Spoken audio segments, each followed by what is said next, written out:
Twendeni tukachangamkie fursa hii, twendeni tusikilize na kujifunza, twendeni tuulize maswali kwenye yale mambo magumu ambayo hatuyajui, ili dhamira hii ya benki ya NMB Foundation na Rabo Foundation iwe na matokeo makubwa.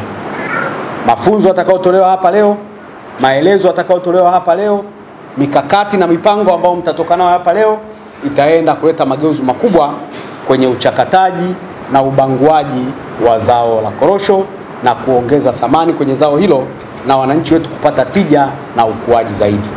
Tunawaomba mkasikilize kwa makini, mkajifunze kwa uadilifu na muwe na utayari wa kutenda. Na vivyo baada ya kupata mafunzo haya mkashirikishe watu wengine ambao hawakufika, wananchi wenzetu wote ambao tutakuwa nao huko tunapotokea, ili watu wengi zaidi wajiunge kwenye vikundi na kuikimbilia mikopo hii kwa ajili ya kuwasaidia kuanzisha viwanda vidogo vidogo vya ubanguaji kwenye maeneo yetu. NMB,